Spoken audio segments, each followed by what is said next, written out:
Dans ces nouvelles de Terre Sainte, nous vous proposons les célébrations de la fin du mois de juin. La solennité des Saint-Pierre et Paul avec la récitation des premières vêpres à Saint-Pierre en Gallicante et l'ordination de 5 nouveaux prêtres dans l'église Saint-Sauveur. La journée de la paix pour l'Orient en présence des ordinaires catholiques de Terre Sainte dans la basilique de l'Annonciation à Nazareth et la consécration du Moyen-Orient à la Sainte Famille. Le précieux sang de Jésus, la fête liturgique célébrée à Gethsémani le 1er juillet, qui commémore le sang versé par le Christ pour le salut de l'humanité. Et enfin, la traditionnelle procession dans les rues de la vieille ville de Bethléem pour la fête du Sacré-Cœur de Jésus.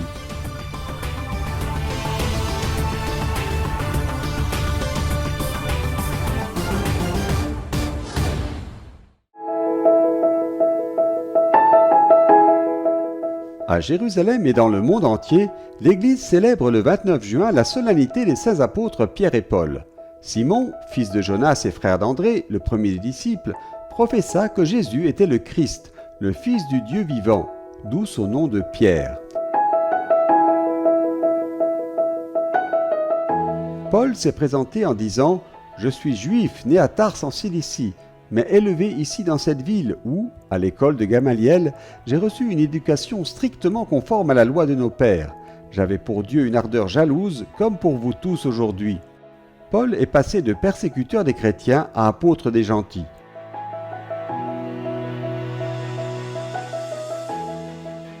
À Jérusalem, il y a peu de lieux qui commémorent Saint Paul. Pour Saint Pierre, cependant, il y a 2 lieux en particulier, Gethsémani et Gallicante. Dans le premier, Pierre était présent avec Jésus au moment de son agonie, tandis que dans le second, il a vécu son expérience la plus douloureuse.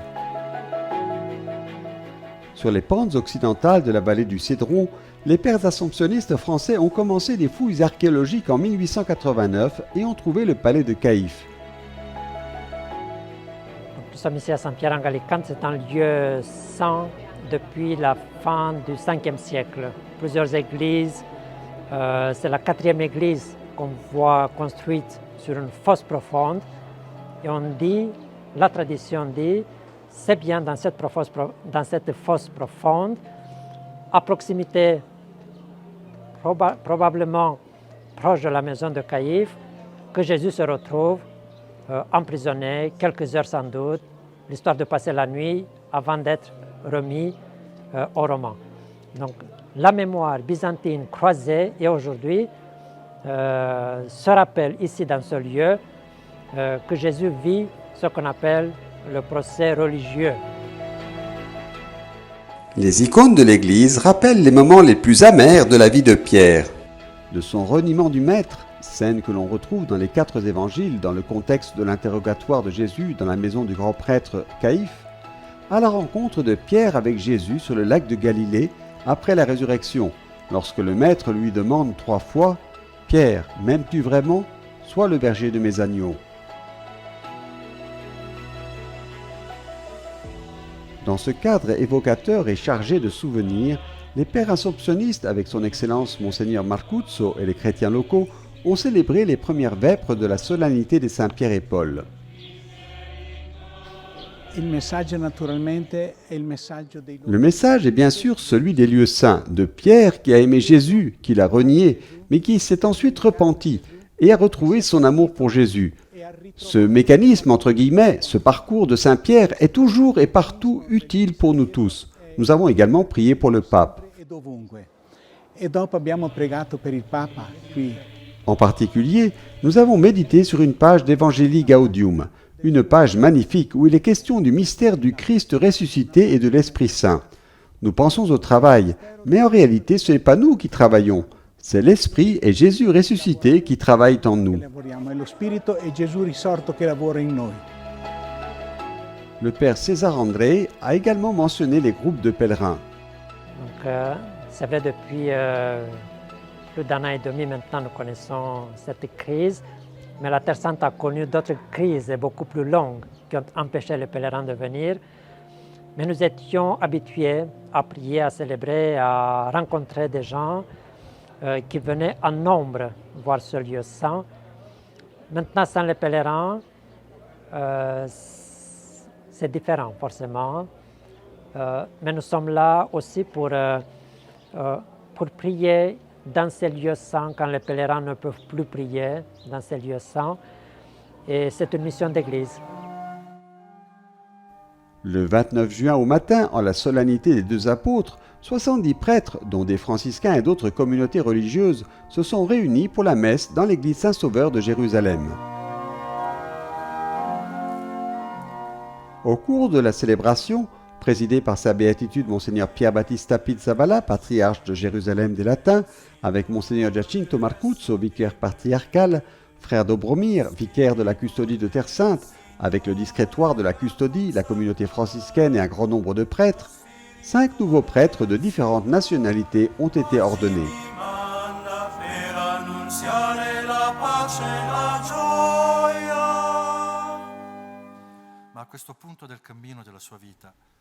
Dans son homélie, le patriarche a souligné comment l'Église de Jérusalem, dans ce cas à travers la custodie de Terre Sainte, prépare et donne à l'Église de nouveaux prêtres qui apporteront dans de nombreuses parties du monde leur expérience de la Terre Sainte.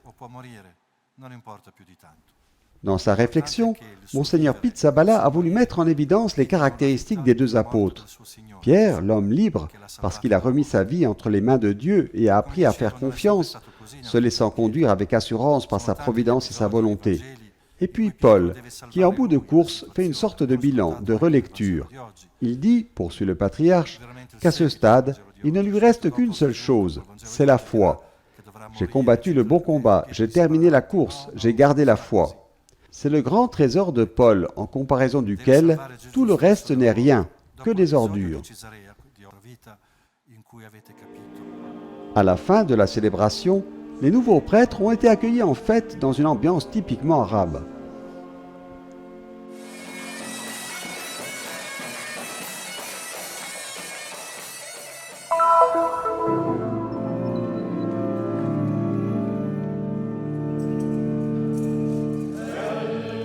Suite aux différentes crises récentes vécues par les chrétiens au Moyen-Orient, le comité épiscopal Justice et Paix, qui émane du Conseil des patriarches catholiques du Moyen-Orient, a lancé l'initiative de la célébration annuelle d'une messe au cours de la journée qui sera appelée Journée de la paix pour l'Orient. Pour marquer l'occasion, le pape François a envoyé une lettre manuscrite. Notre premier devoir est d'être une église qui prie pour la paix au Moyen-Orient, en particulier pour notre terre, la Terre Sainte. La prière nous donne la force de nous engager toujours pour la paix, dans nos vies, dans notre travail et dans nos activités politiques.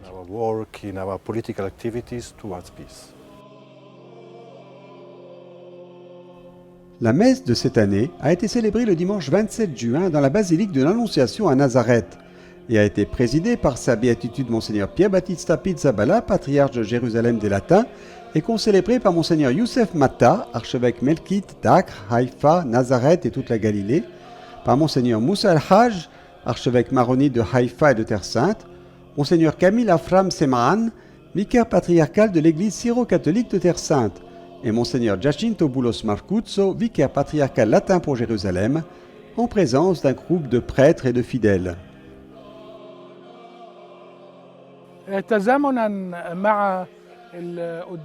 En plus d'ici à Nazareth, des messes simultanées ont été célébrées au Liban, présidées par sa béatitude Monseigneur Bishara El-Rai, patriarche maronite, en Irak, présidé par le cardinal Sako, patriarche de Babylone des Chaldéens, en Égypte, présidé par sa béatitude Ibrahim Ishaq, patriarche copte catholique, et une messe en Syrie présidée par sa béatitude Youssef Absi, tous unis dans la communion pour le Moyen-Orient.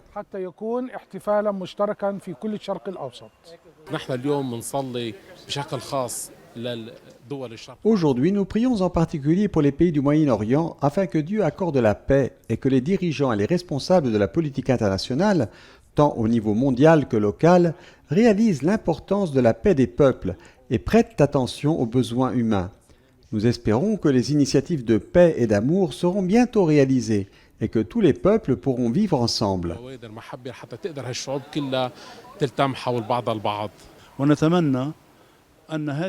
Nous espérons que ces supplications sauveront l'Orient, en particulier notre pays, le Liban, des crises qui l'affligent jour après jour. La foi dans le Seigneur est très grande et nous savons que lorsque les personnes de bonne volonté veulent le bien, le Seigneur les écoute.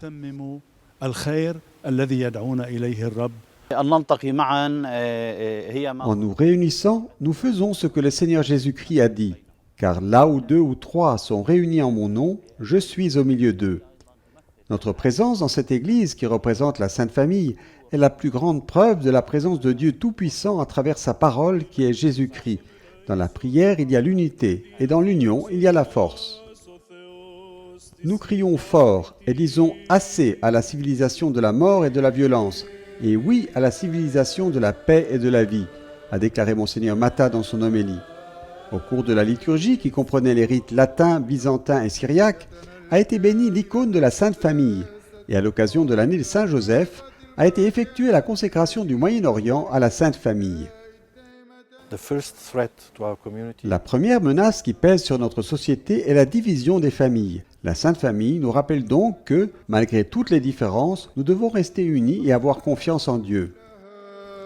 L'icône, peinte et incrustée de reliques provenant de la basilique de l'Annonciation elle-même, est l'œuvre du père Samir Rouhana, curé melkite d'Esfia, qui en décrit certaines caractéristiques. Marie regarde loin dans le ciel, tandis que Jésus nous regarde et nous bénit de sa main droite. Elle porte sur son cœur le monde entier, car son unique préoccupation est le salut de l'humanité. Saint Joseph a la main droite sur la poitrine. Il assume la responsabilité de travailler comme charpentier pour subvenir aux besoins de sa famille. Et avec son bâton, il fait office de gardien.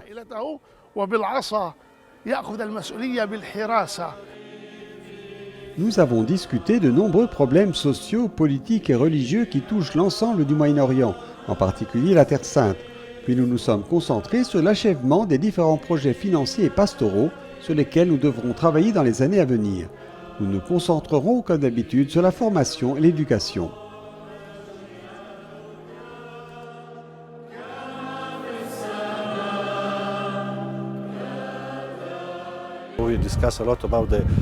L'icône sera transportée en pèlerinage du Liban vers la Syrie, l'Égypte, l'Irak et la Jordanie jusqu'à Rome, vers la fin de l'année Saint-Joseph, en décembre 2021. De Rome, elle reviendra en Terre Sainte pour y rester. Le Moyen-Orient a également fait l'objet de discussions lors des travaux de la 94e Assemblée générale de la ROACO, la réunion des œuvres d'aide aux églises orientales. La journée de la paix pour l'Orient a commencé. Heureux les artisans de paix, car ils seront appelés fils de Dieu.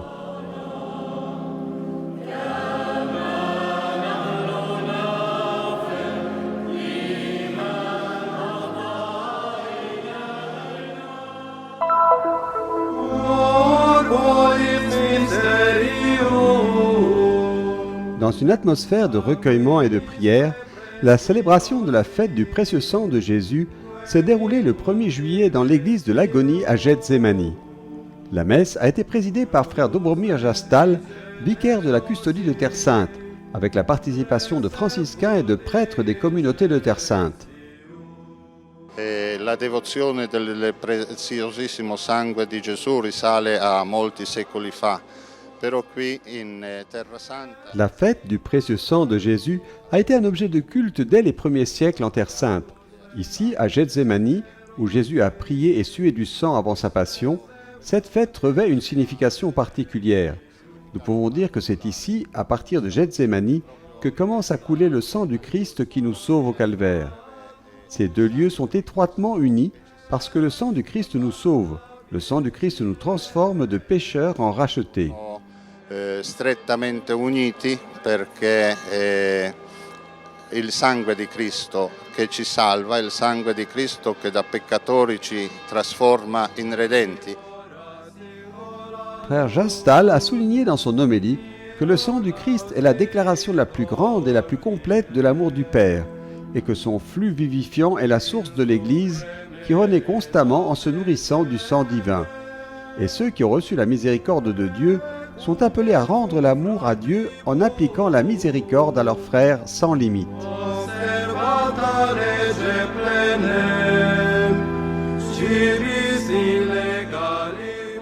L'église de Gethsémani est située dans la vallée du Cédron, sur le versant nord du mont des Oliviers, où Jésus a prié et souffert avant d'être arrêté. Sa sueur était comme des gouttes de sang tombant sur le sol, comme ils ont voulu le symboliser avec des pétales de rose sur le rocher sur lequel Jésus a prié selon la tradition. À l'intérieur, l'église est sombre pour aider à revivre l'événement. Nous avons fait l'expérience de Jésus et du salut. Celebriamo con grande gioia la solennità del Nous prezioso célébrons avec une grande joie la fête du précieux sang de notre Seigneur Jésus-Christ. Cette célébration nous donne la vie. En ce moment où l'épidémie se répand et où la tension est grande dans le monde, demandons au Seigneur que son sang nous donne la vie et nous donne la force. nel mondo. Chiediamo al Signore che il suo sangue ci dia vita, ci dia fortalezza. Dans l'Ancien Testament, Dieu a parlé à son peuple en Égypte en disant « Le sang sur les maisons où vous êtes sera un signe pour vous ». Dans le Nouveau Testament, le sang de Jésus devient un signe de rédemption éternelle.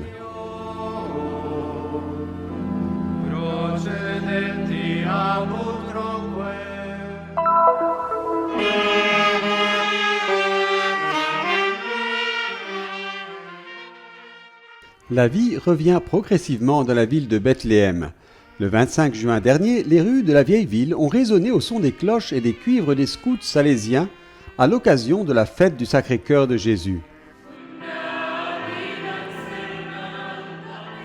La messe solennelle a été présidée dans l'église salésienne du Sacré-Cœur de Jésus par le vicaire patriarcal latin à Jérusalem, Monseigneur Giacinto Bulos Marcuzzo, avec la participation de Don Lorenzo Saggiotto, directeur de l'école salésienne, et d'un groupe de prêtres.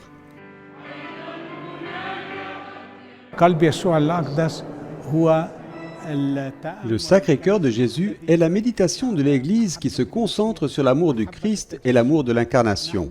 Nous sommes à Bethléem, la ville de l'Incarnation, la ville du cœur de Jésus. J'encourage tout le monde à s'armer de cette sagesse, de cette culture, la culture du cœur et de l'amour pour la paix pour tous. Passez de bonnes vacances. La Sainte Messe a été suivie de la traditionnelle procession au cours de laquelle le père Nadim Jakaman, nouveau prêtre de Bethléem, a porté le Saint-Sacrement à travers les rues et ruelles de la vieille ville de Bethléem jusqu'à l'église de la Nativité. C'est une grande joie pour la ville de Bethléem. Je souhaite que le nombre de chrétiens augmente et ne diminue pas petit à petit, car nous sommes ici le sel de la terre.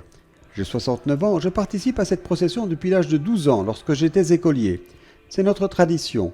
Nous faisons cette procession chaque année, et si Dieu le veut, notre présence sera de plus en plus nombreuse dans les années à venir. Le cœur de Jésus est miséricorde et amour. Sur la croix, Jésus nous a donné son cœur, la miséricorde divine. Nous aussi, nous sommes des messagers de la miséricorde divine dans la ville de Bethléem. Dieu est miséricorde et à travers lui nous répandons notre miséricorde à tous dans le monde, non seulement en parole mais aussi en actes, car le Christ a dit « Heureux les miséricordieux, car ils obtiendront miséricorde ». La fête du Sacré-Cœur de Jésus a attiré de nombreux fidèles à Bethléem, impatients de recevoir sa bénédiction.